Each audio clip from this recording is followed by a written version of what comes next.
Hello students, चलिए start करते हैं। एप्लीकेशन ऑफ ट्राइगोनोमेट्री का एग्जांपल नंबर 6 देखते हैं क्या है। ये क्वेश्चन बहुत ज़्यादा इंपॉर्टेंट है, एडवांस लेवल का क्वेश्चन है।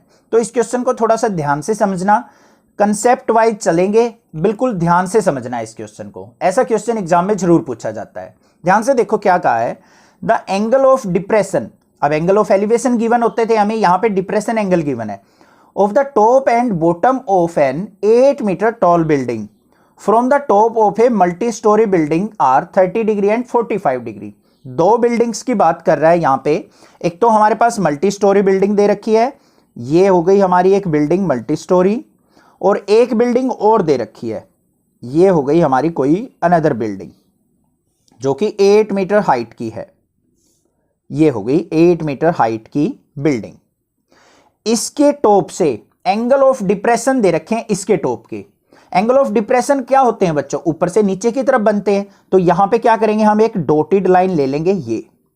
तो यहां पे हमारा क्या बना हुआ है, एंगल ऑफ डिप्रेशन इस वाली बिल्डिंग के टॉप से और इसके बॉटम से, ये इस तरीके से हमारे एंगल बने हुए हैं। ठीक है, ये जो एंगल है, एक तो हमें 30 दे रखा है, एक 45 दे रखा है। अब आप कंफ्यूज हो जाते हो कई बार कि हमें 30 डिग्री कौन सा लेना है, 45 कौन सा लेना है। ध्यान से सुनो क्या कहा है उसने। पहले क्या कहा है उसने, टॉप और फिर बॉटम, मतलब टॉप के साथ 30 डिग्री, बॉटम के साथ 45 डिग्री। तो टॉप के साथ ये वाला एंगल, तो ये हो गया 30 डिग्री, और बॉटम के साथ ये वाली लाइन है, तो ये हो गया हमारा 45 डिग्री। वैसे दूसरा तरीका, जो हमारा क्लोज होता है हॉरिजॉन्टल लाइन के, वो हमारा लेस एंगल होगा। जैसे जैसे हम इंक्रीज करते जाएंगे वर्टिकल की तरफ, एंगल इंक्रीज होता जाएगा। यहां 30 होगा, फिर इंक्रीज होगा 45। समझ में आ गया यहां तक। अब यहां पे हम क्या करते हैं, इसको ज्वाइन कर लेते हैं डॉटेड फॉर्म में। ये कर लिया हमने ज्वाइन। ये हमारा थोड़ा सा फिगर तैयार हो गया है यहां पे, इसका डायग्राम। अब हम क्या करेंगे, इसकी नेमिंग कर लेते हैं। यहां पे ये मान लेते हैं हम ए पॉइंट, ये मान लेते हैं हम बी पॉइंट, ये मान लिया हमारा सी है, ये डी है, और ये हमारा क्या है, ई पॉइंट है। ये हमें फिगर दे रखा है। हमें क्या करना है यहां पे, find the height of the multi storey building. इस बिल्डिंग की हाइट निकालनी है, and the distance between the two buildings, और इन दोनों बिल्डिंग्स के बीच का डिस्टेंस फाइंड आउट करना है। तो कैसे करें, ध्यान से देखो। सबसे पहले ये 30 डिग्री दे रखा है, तो यहां पे ये क्या हो जाएगा 30 डिग्री, और ये क्या हो जाएगा हमारा 45 डिग्री। हमने इन डिप्रेशन एंगल से एंगल ऑफ एलिवेशन बना लिया। सबसे पहले देखो कौन सी ट्रायंगल लें, इन ट्रायंगल लेते हैं हम EBD। कौन सी लेते हैं, EBD, ये वाली ट्रायंगल, इन ट्रायंगल EBD। इसके अंदर क्या हो जाएगा हमारा ED by BD is equal to किसके, tan थीटा के। किसके इक्वल हो जाएगा, टेंजेंट थीटा। अब थीटा क्या है हमारा 30 डिग्री, तो यहां पे क्या हो जाएगा हमारा tan 30 is equal to ED। देखो क्या है, हमें कोई वैल्यू नहीं दे रखी, तो हम यहां पे इसको ED ही रहने देते हैं। BD भी नहीं पता, तो BD रहने देते हैं। tan 30 की वैल्यू क्या होती है हमारी 1/√3, तो इज इक्वल टू क्या आ गया, ED बाय BD। तो यहां पे हमारा BD की वैल्यू क्या आ गई बच्चों, √3 ED। Equation number first.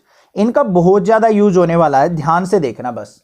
पहले जो हमारी ट्रायंगल थी उससे हमें वैल्यू मिल गई BD is equal to √3 ED। समझ में आ गई, क्रॉस मल्टीप्लाई करके। सेकंड चीज, अब हमें कौन सी ट्रायंगल लेनी है, ध्यान से देखो। इन ट्रायंगल, ये वाली ट्रायंगल EAC, तो इन ट्रायंगल EAC के अंदर यहां पे भी हम क्या लेंगे, परपेंडिकुलर और बेस लेंगे। तो tan theta is equal to EC upon में AC। थीटा कितना 45, तो tan 45 degree is equal to EC by AC। तो tan 45 होता है 1 is equal to EC by AC। तो यहां से क्या आ गया हमारा, AC जो आ गया EC के इक्वल आ गया। इक्वेशन नंबर 2 आ गई। जो AC है हमारा वो EC के इक्वल आ गया, मतलब जो इनके बीच का डिस्टेंस आएगा ना, वही हमारी height of the multi storey building होगी। समझ में आ गई बात। अब मेन काम आता है हमें height of the multi storey building निकालना, या फिर AC की वैल्यू निकालना। अब यहां पे मैं आपको कुछ बात बताऊंगा, ध्यान से समझते रहना। जो EC है हमारा, EC वो ED प्लस DC के इक्वल है या नहीं है, तो इसको मैं क्या लिख सकता हूं, ED प्लस DC। और ये हमारा देखो BA जो है 8 मीटर है, तो DC भी क्या होगा हमारा 8 मीटर होगा। तो यहां पे देखो EC is equal to ED plus में 8 मीटर लिख दिया, वैल्यू पुट की है। और from equation second, from equation 2 EC equal to AC है, तो यहां पे मैं AC पुट कर सकता हूं, तो AC इज इक्वल टू क्या हो जाएगा बच्चों, ED प्लस में 8। ये भी क्लियर हो गया। दूसरी बात, अब AC देखो हमारा क्या है, ये AC किसके इक्वल है, BD के इक्वल। AC किसके इक्वल है हमारा, BD के इक्वल। तो यहां पे क्या लिखेंगे हम, AC is equal to BD। तो यहां पे AC की जगह मैं BD भी पुट कर सकता हूं, तो BD इज इक्वल टू क्या हो जाएगा, ED प्लस में 8। ठीक है। और BD की वैल्यू हमने फ्रॉम इक्वेशन फर्स्ट निकाली हुई है, तो यहां पे क्या लिखेंगे, फ्रॉम इक्वेशन फर्स्ट। बस यही चीज है थोड़ी सी कंफ्यूज करने की कि इस की वैल्यू उसमें पुट, उसकी वैल्यू उसमें पुट। फ्रॉम इक्वेशन फर्स्ट, तो यहां पे BD की जगह क्या पुट कर दूंगा मैं, √3 ED is equal to ED plus में 8। ठीक है, इसको सिंप्लीफाई करते हैं यहां पे, तो हमारा क्या हो जाएगा, यहां पे ED को इस तरफ ले आओ, √3 ED माइनस में ED इज इक्वल टू 8। यहां से ED कॉमन आ गया, अंदर क्या हो गया, √3 माइनस 1 इज इक्वल टू 8।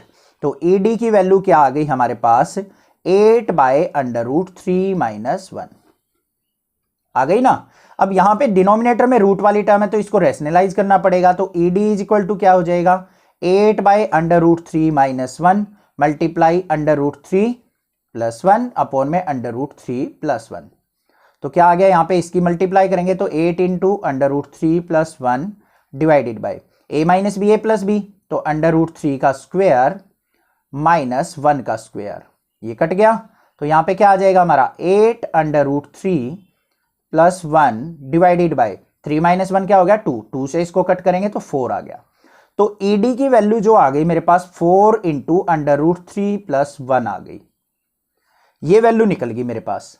अब देखो इजी हो गया हमारे पास, ये वैल्यू ही चाहिए थी हमें। पूरी हाइट क्या हो जाएगी, 8 और ऐड कर देंगे इसमें, तो हमारी क्या हो जाएगी, height equal to height EC equal to ED plus में CD।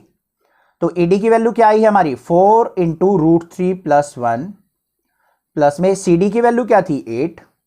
तो कितनी हो गई हमारे यहां पे, 4 को अंदर मल्टीप्लाई करो, 4√3 प्लस में 4 प्लस 8, तो ये क्या आ गया हमारा, 4√3 प्लस में 12, कॉमन क्या आ गया 4, अंदर क्या हो गया √3 प्लस में 3 मीटर। तो ये आ गया मेरा EC equal to 4 into √3 plus 3 metre.